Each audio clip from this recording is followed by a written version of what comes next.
ರುದ್ರನ ಮಗಳು ಮತ್ತೆ ಮರಳಿ ಬರೋದಿಲ್ಲ. ನಡೆದದ್ದೆಲ್ಲ ಒಂದು ಕೆಟ್ಟ ಕನಸು ಅಂತ ಮಗ ಮಾಡಿದ ತಪ್ಪಿಗೆ ಅವನಿಗೊಂದು ಮದುವೆ ಮಾಡಿ ಎಲ್ಲಿಯಾದ್ರೂ ದೂರ ಕಳಿಸ್ಬಿಡೋಣ. ನೀವು 3 ದಿನಗಳಿಂದಲೂ ಊಟ ಉಪಚಾರ ಏನು ಮಾಡಿಲ್ಲ.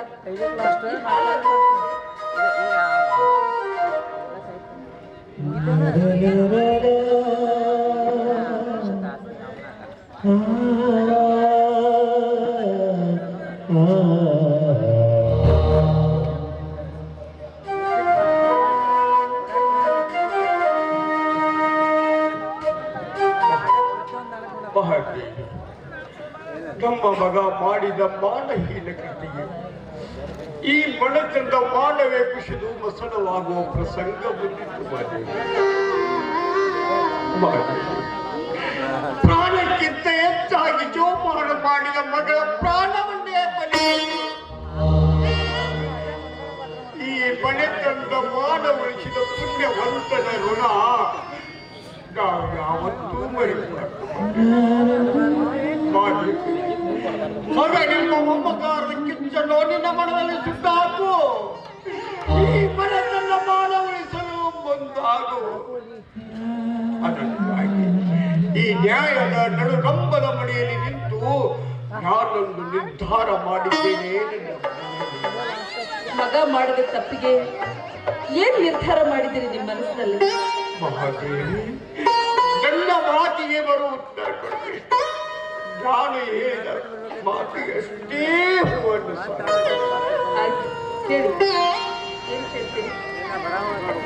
ಮಹಾದೇವಿ, ನಾನು ನಿನಗೇನಾಗಬೇಕು? ತಾಳಿ ಕಟ್ಟಿದ ಪತಿ ಅರ್ಥಾತ್ ನನ್ನ ಗಂಡನ ಆಜ್ಞೆಯನ್ನು ಪಾಲಿಸುವುದು ಹೆಂಡತಿಯಾದವಳ ಧರ್ಮ, ಅದು ಅವಳ ಆದ್ಯ ಕರ್ತವ್ಯ ಕೂಡ. ಸರಿ. ಹಾಗಾದರೆ ಒಂದು ವೇಳೆ ಗಂಡನ ಆಜ್ಞೆಯನ್ನು ತಿರಸ್ಕರಿಸಿದರೆ ಅವಳು ಸತಿಯಲ್ಲ, ಪತಿಗೆ ದ್ರೋಹ ಮಾಡಿದ ಸತಿ ದ್ರೋಹಿ ಆಗ್ತಾಳೆ. ಹಾಗಾದ್ರೆ ಒಂದು ಮಾತು ಕೇಳ್ತೀನಿ, ಅದನ್ನು ನಡೆಸಿಕೊಡ್ತೀನಿ ಅಂತೇಳಿ ನನಗೆ ಮಾತು ಕೊಡು ಮಾದೇವಿ.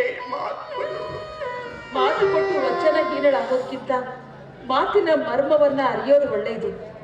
ಮೊದಲು ನಿಮ್ಮ ಮಾತಿನ ಅಂತರಂಗವನ್ನ ಬಹಿರಂಗಪಡಿಸಿ. ಯಾಕೆ?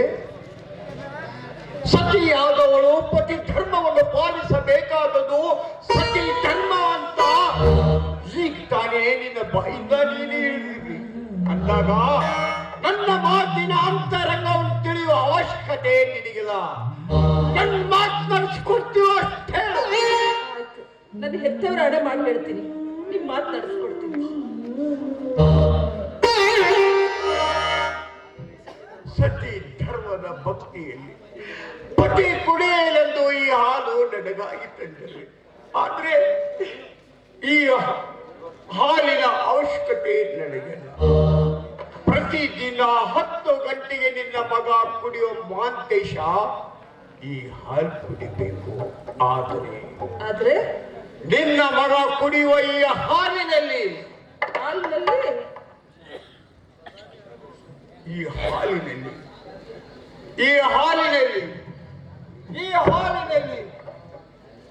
ವಿಷ ಹಾಕಿ ನಿನ್ನ ಮಗಳು ಕೊಂದು ಬಿಡು.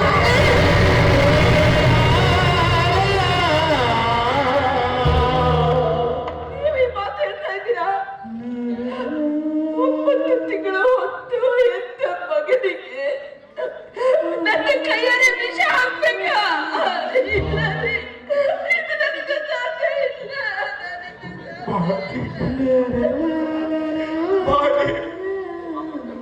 ನೀನು 9 ತಿಂಗಳು ಹೊತ್ತು ಎತ್ತು ನಿನ್ನ ಎದೆ ಹಾಲು ಕೊಟ್ಟು ತುತ್ತು ಮಾಡಿ ಉಣಿಸಿದ ನಿನ್ನ ಎತ್ತ ಕರುಳಿನ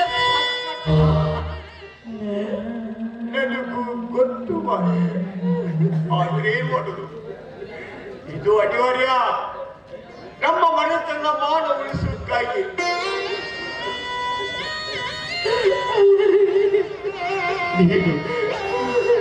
ನೀನು ಮಾದೇವಿ ಹೆತ್ತ ಮಕ್ಕಳ ಪ್ರಾಣಕ್ಕಿಂತ ಈ ಮನೆತನ ಮಾನ ಬಹಳ. ಅದಕ್ಕಾಗಿ ನಮ್ಮ ಮನೆತನ ಮಾನ ಕಳೆದ ನಿನ್ನ ಮಗನ ಪ್ರಾಣ ನೀನು ತೆಗೆದುಕೊಳ್ಳಲೇಬೇಕು.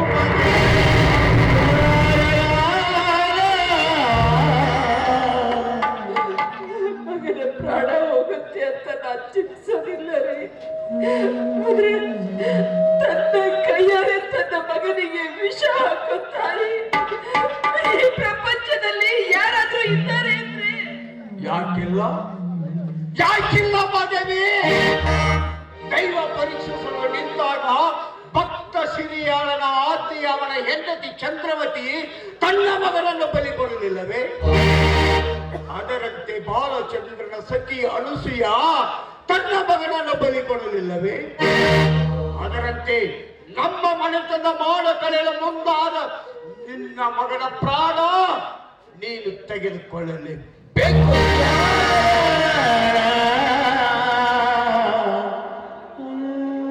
ಮಾನವಂತ ಮಾನವರಿಗೆ ಒಬ್ಬ ಕವಿಗಳು ಒಂದು ಮಾತು ಹೇಳಿದ್ದಾರೆ, ಪ್ರಾಣ ಹೋದ್ರೂ ಮಾಡಬೇಕು ಅಂತ. ಯಾರಿಗೆ ಈ ಕವಿಗಳ ಮಾತನ್ನು ನಾವು ಚಾಚು ತಪ್ಪದೆ ಪಾಲಿಸಬೇಕು ಮಹಾದೇವಿ.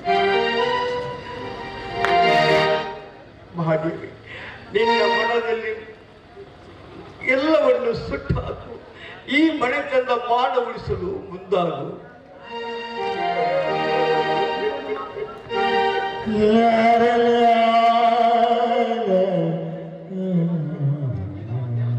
ಮಹಾದೇವಿ, ಈಗ ಉಳಿದಿರೋದು ನನಗೆ ಹೆಚ್ಚಿಗೆ ಮಾತನಾಡುವ ಶಕ್ತಿ ಇಲ್ಲ. ನನಗೆ ಉಳಿದಿರುವುದು ಒಂದೇ ಒಂದು ಮಾತು ಮಹಾದೇವಿ. ಯಾವುದು? ಮಹಾದೇವಿ, ನಿನಗೆ ಮಗ ಬೇಕು, ಮಾಂಗಲ್ಯ ಬೇಕು, ಯಾವುದು ಬೇಕು ಹೇಳು ಮಹಾದೇವಿ. ನಿನಗೆ ಮಗ ಬೇಕು, ಮಾಂಗಲ್ಯ ಬೇಕು, ಹೇಳು ಮಹಾದೇವಿ, ಹೇಳು. ನೀವು ಈ ರೀತಿ ಪ್ರಶ್ನೆ ಕೇಳಿದ್ರೆ ನಾನು ಏನಂತ ಹೇಳಿ? ಮಗ, ಮಾಂಗಲ್ಯ ನನ್ನೆರಡು ಕಣ್ಣುಗಳಿದ್ದ ಹಾಗೇರಿ. ಯಾವ್ದನ್ನ ಬೇಕು ಅನ್ಲಿ, ಯಾವ್ದನ್ನ ಬೇಡ ಅನ್ಲಿ ಹೇಳಿ. ಯಾವ್ದನ್ನ ಬೇಕು ಅನ್ಲಿ, ಯಾವ್ದನ್ನ ಬೇಡ ಅನ್ಲಿ. ಆದ್ರೆ ಸತ್ಯದಲ್ಲಿ ನಿಂತು ನಾನು ಕೇಳೋದು ಒಂದೇ, ಯಾವುದೊಂದು ಮಾತು? ಮಗ ಹೋದ್ರೆ ಮಾಂಗಲ್ಯ ಬೇಕು, ಮಗ ಹೋದ್ರೆ ಮಾಂಗಲ್ಯ, ಮಗ ಹೋದ್ರೆ ಮಾಂಗಲ್ಯ.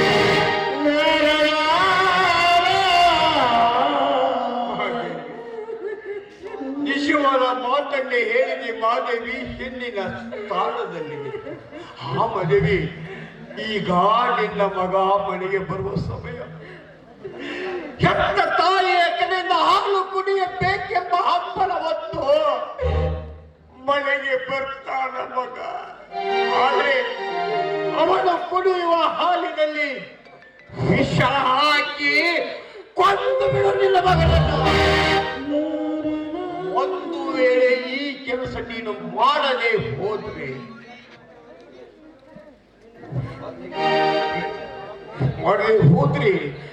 ನಿನ್ನ ಕೊರಳಲ್ಲಿರುವ ಮಾಂಗಲ್ಯ ಅದು ನಿನ್ನದಲ್ಲ. ಹಾಗೆಯೇ ನಾನು ಮರಳಿ ಮನೆಗೆ ಬರುವುದರೊಳಗಾಗಿ ನಿನ್ನ ಮಗ ಮನೆಯಲ್ಲಿ ಇರಬಾರ್ದು, ಅವನ ಹೆಣ ಇರಬೇಕು.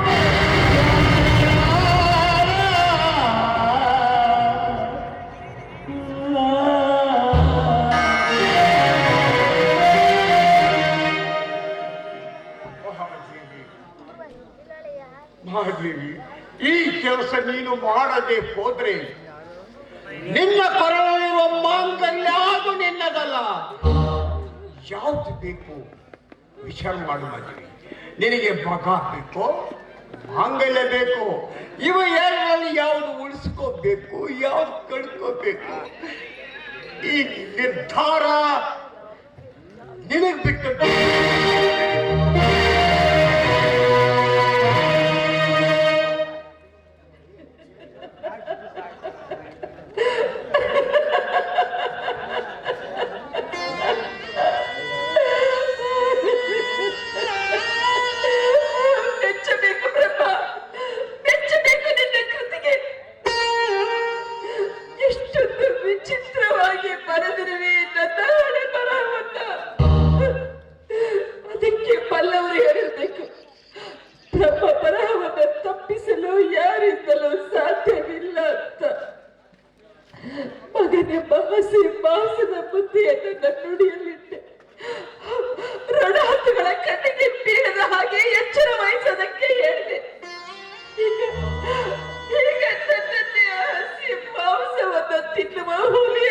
ಕಳಿಸಿಬಿಟ್ಟಿಯಲ್ಲ.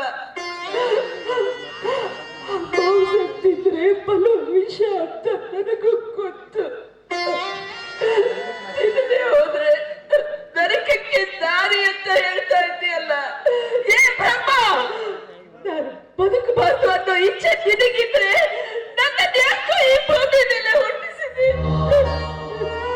ಪವಿತ್ರ ಭರತ ಭೂಮಿಯಲ್ಲಿ ಪಾಪದ ಕಿರೀಟ ಕಟ್ಕೋಬೇಕ? ಇಲ್ಲ, ಇದು ನನ್ನಿಂದ ಸಾಧ್ಯ ಇಲ್ಲ.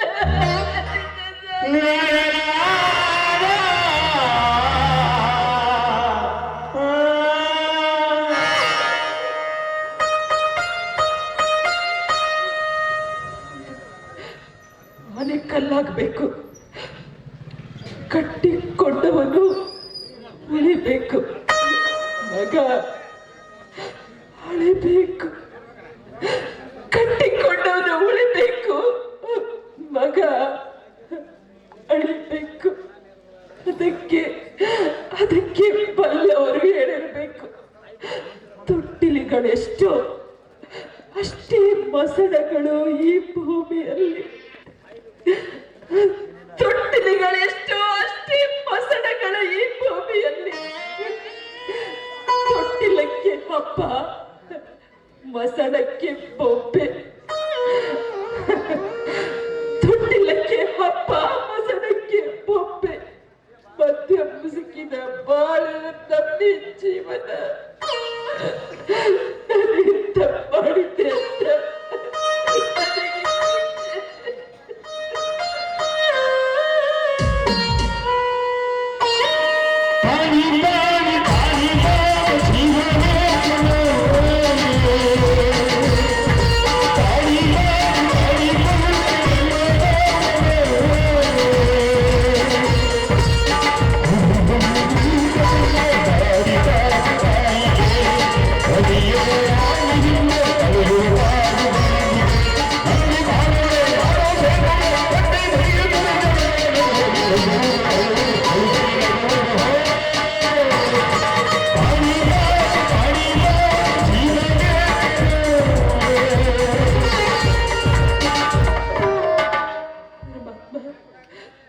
ನನ್ನ ಪತಿಯ ಆಜ್ಞೆಯಂತೆ ಈ ಹಾಲಿಗೆ ವಿಷ ಹಾಕಿದ್ದೀನಿ. ನೀನು ಈ ಭೂಮಿ ಮೇಲೆ ಇರೋದೇ ನಿಜ ಇದ್ರೆ ನಾನಿನ್ನ ಕೇಳದಂತೆ ಈ ವಿಷದ ಹಾಲು ಅಮೃತ ಬೇಕು. ನನ್ನ ಮಗ ಬದುಕಬೇಕು.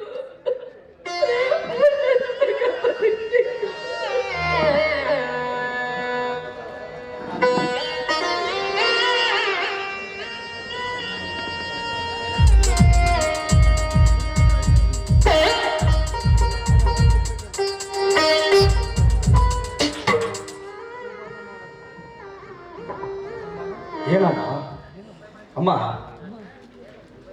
ಮಗ ಮನೆಗೆ ಬರುವಷ್ಟರಲ್ಲಿ ಮನೆಯ ಬಾಗಿಲಲ್ಲಿ ಅಂಗೈಯಲ್ಲಿ ಹಾಲಿನ ಗ್ಲಾಸನ್ನು ಹಿಡಿದು ನಿಂತಿರುವೆಯಲ್ಲ, ಎಷ್ಟಮ್ಮ ನಿನ್ನ ಪ್ರೀತಿ ವಾತ್ಸಲ್ಯ. ಅಮ್ಮ, ನಿನ್ನಂತ ತಾಯಿಯನ್ನು ಪಡೆಯಬೇಕಾದರೆ ನಿನ್ನ ಹೊಟ್ಟೆಯಲ್ಲಿ ಹುಟ್ಟುವ ಮಕ್ಕಳು ಪುಣ್ಯ ಮಾಡಿರಬೇಕು. ಅಮ್ಮ, ನಾನು ಎಷ್ಟೋ ತಾಯಂದಿರನ್ನು ನೋಡಿದ್ದೇನೆ. ಆದರೆ ನಿನ್ನಂತ ತಾಯಿ ಕರಳು ನಾನು ಎಲ್ಲಿಯೂ ಕಂಡಿಲ್ಲ ಅಮ್ಮ, ನಾನು ಎಲ್ಲಿಯೂ ಕಂಡಿಲ್ಲ. ನನ್ನಂಥ ತಾಯಿ ಈ ಪ್ರಪಂಚದಲ್ಲಿ ಯಾರು ಇಲ್ಲ. ನನ್ನಷ್ಟು ಪುಣ್ಯ ಈ ಜಗತ್ತಲ್ಲಿ ಯಾರು ಮಾಡಿಲ್ಲ.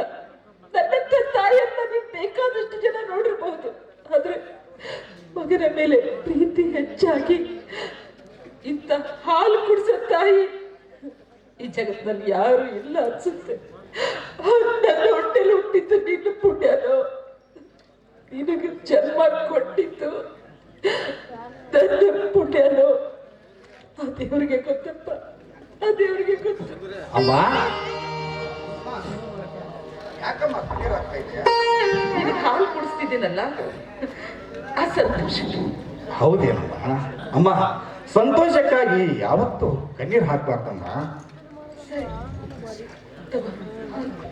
ಹಾಲು ಕುಡಿಪ. ಅಮ್ಮ, ಇಂದು ನನ್ನ ಹುಟ್ಟು ಹಬ್ಬ. ಭವಿಷ್ಯ ನೀವಿಬ್ಬರು ಯಾವುದೋ ಗಡಿಬಿಡಿಯಲ್ಲಿ ನನ್ನ ಹುಟ್ಟುಹಬ್ಬವನ್ನು ಆಚರಿಸುವುದು ಮರೆತಿರುವಂತೆ ಕಾಣುತ್ತದೆ. ಅಮ್ಮ, ಈ ನನ್ನ ಹುಟ್ಟುಹಬ್ಬದ ದಿವಸ ಈ ಹೆತ್ತ ತಾಯಿಯ ಕೈಯಿಂದ ಹಾಲು ಕುಡಿಯುವ ಮುನ್ನ ನಿನಗೊಂದು ಮಾತು ಕೇಳುವುದಿದೆ. ಅಮ್ಮ, ಆ ಮಾತಿಗೆ ನೀನು ಉತ್ತರ ಕೊಡಬೇಕು. ಅಂದಾಗ ಮಾತ್ರ ನಾನು ಈ ಹಾಲು ಕುಡಿಯುವೆ. ಅಮ್ಮ, ತಾರಮ್ಮ ಇದೆ ಹಾಲು.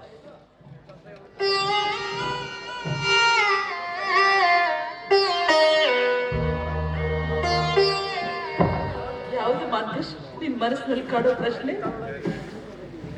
ಅಮ್ಮ, ನನ್ನ ಜೀವನದಲ್ಲಿ ಎಂದೂ ಮಾಡಬಾರದ ತಪ್ಪನ್ನು ನಾನು ಮಾಡಿದ್ದೇನೆ.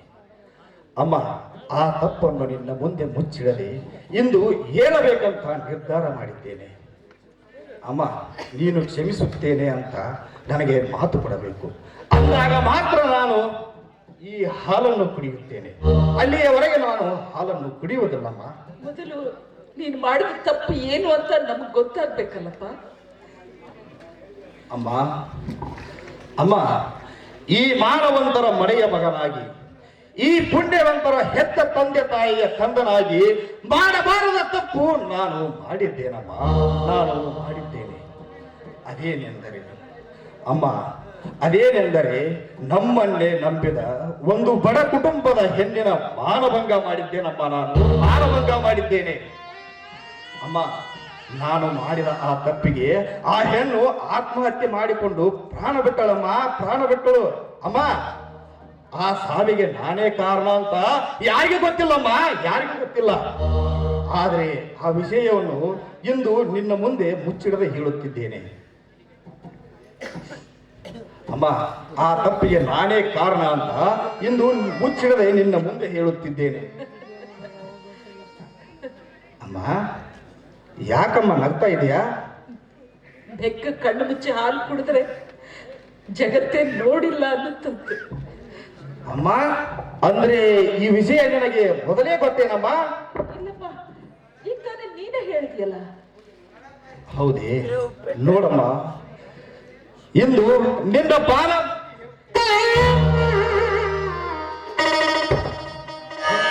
ತಪ್ಪು ಮತ್ತೆ ನಾನೆಂದೂ ಮಾಡುವುದಿಲ್ಲಮ್ಮ, ನಾನೆಂದೂ ಮಾಡುವುದಿಲ್ಲ.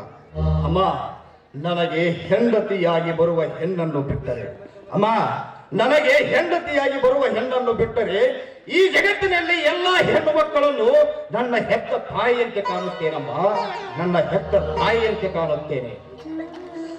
ಅಮ್ಮ, ಇನ್ನು ಮುಂದೆ ನಾನು ಯಾವ ಹೆಣ್ಣನ್ನು ಕಣ್ಣೆತ್ತಿಯೂ ಸಹ ನೋಡುವುದಿಲ್ಲಮ್ಮ, ಕಣ್ಣೆತ್ತಿಯೂ ಸಹ ನೋಡುವುದಿಲ್ಲ. ಅಮ್ಮ, ಆದರೆ ಈ ಒಂದು ತಪ್ಪನ್ನು ಮಾತ್ರ ನೀನು ಕ್ಷಮಿಸಲೇಬೇಕಮ್ಮ, ನೀನು ಕ್ಷಮಿಸಲೇಬೇಕು. ಅಮ್ಮ, ನಿನ್ನ ಬಾಯಿಂದ ಮಗನೇ, ಈ ತಪ್ಪನ್ನು ನಾನು ಕ್ಷಮಿಸಿದ್ದೇನೆ. ಇಂದಿನಿಂದ ನೀನು ನನ್ನ ಮಗನಾಗಿ ಬಾಳು. ಮಗನೇ, ನಿನ್ನ ಮೇಲೆ ನನ್ನ ಆಶೀರ್ವಾದ ಇದೆ ಅಂತ ನನ್ನ ಮಸ್ತಕದ ಮೇಲೆ ನಿನ್ನ ಅಮೃತ ಹಸ್ತವಿಟ್ಟು ಆಣೆ ಮಾಡಿ ಹೇಳ್ಬೇಕಮ್ಮ, ಆಣೆ ಮಾಡಿ ಹೇಳ್ಬೇಕು ಅಮ್ಮ. ಅಂದಾಗ ಮಾತ್ರ ನಾನು ಈ ಹಾಲು ಕುಡಿಯುತ್ತೇನೆ. ಅಮ್ಮ, ಅಲ್ಲಿಯವರೆಗೆ ಈ ಹಾಲನ್ನು ನಾನು ಕುಡಿಯುವುದಿಲ್ಲಮ್ಮ, ನಾನು ಕುಡಿಯುವುದಿಲ್ಲ. ಅಮ್ಮ, ಅಮ್ಮ, ನೀನು ಹಾಲು ಕುಡಿಸುವುದಷ್ಟೇ ಅಲ್ಲಮ್ಮ, ಅಮ್ಮ, ನೀ ವಿಷ ಕೊಟ್ಟರು ಕುಡಿತೇನಮ್ಮ.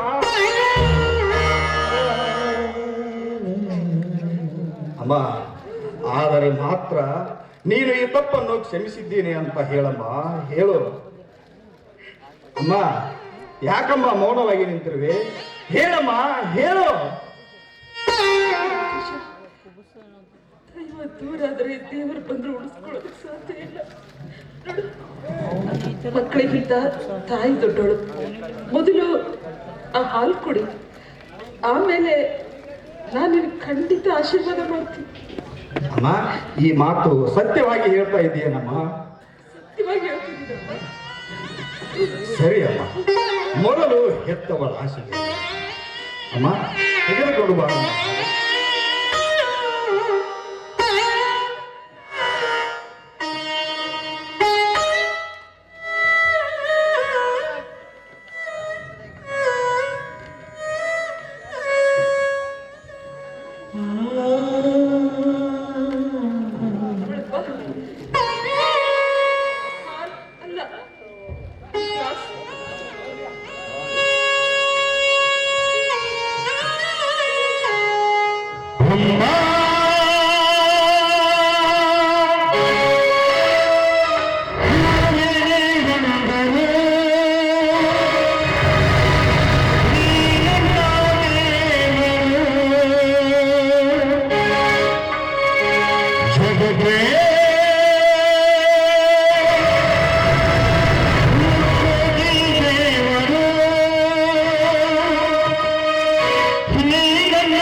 ಅಮ್ಮ ಈಗಲಾದರೂ ಸಂತೋಷವಾಯಿತೇನಮ್ಮ. ಅಮ್ಮ ಈಗಲಾದರೂ ನನಗೆ ಆಶೀರ್ವಾದ ಮಾಡಮ್ಮ.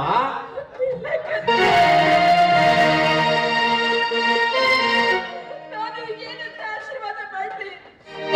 ನಾನೀಗ ನಿನ್ ತಾಯಿ ಅಲ್ಲಪ್ಪ, ನಿನ್ ಪಾಲಿನ ಮೃತ್ಯು. ಏನ್ ಹೇಳ್ತಾ ಇದ್ದೀಯ? ನೀನು ಮಾಡಿದ ತಪ್ಪು ಮೊದಲೇ ನಮಗೆ ಗೊತ್ತಾಗಿತ್ತು. ಅದಕ್ಕಾಗಿ ನಿಮ್ ತಂದೆ ಆಜ್ಞೆ ಮಾಡೋಗಿದ್ದಾರೆ. ಏನಂತಮ್ಮ, ಏನಂತ ಹೇಳಿದ್ದಾರೆ? ನೀನು ಬದುಕಬಾರ್ದಂತೆ. ಅಮ್ಮ ಹಾಲಲ್ಲಪ್ಪ, ವಿಷ. ಅಮ್ಮ ಅಮ್ಮ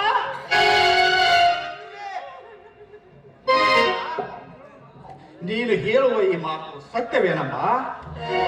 ಅಮ್ಮ ಅಮ್ಮ ಈ ಜಗತ್ತಿನಲ್ಲಿ ಯಾವ ತಾಯಿಯಲ್ಲ ಹೆತ್ತ ಮಗನಿಗೆ ಹಾಲಿನಲ್ಲಿ ವಿಷ ಹಾಕುವುದುಂಟೇನಮ್ಮ? ಹೇಳಮ್ಮ, ನನ್ನ ಹರಿದವಳಾಗಿ ನಿಜವಾಗ್ಲೂ ಹೇಳ್ತಾ ಇದೀಯ ನೀನು?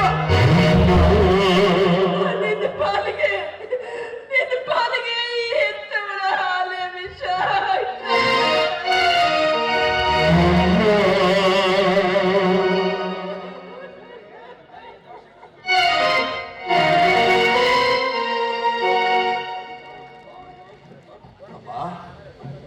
ಅಮ್ಮ ಹೆತ್ತ ತಾಯಿಯ ಕೈಯಿಂದ ಆ ವಿಷ ಕುಡಿದು ಸಾಯುವುದು ನನ್ನ ಹಣೆ ಬರದಲ್ಲಿ ಬರೆದಿದ್ದರೆ ನಿನ್ನನ್ನೇಕೆ ಹೊಣೆ ಮಾಡಲಿ ತಾಯಿ?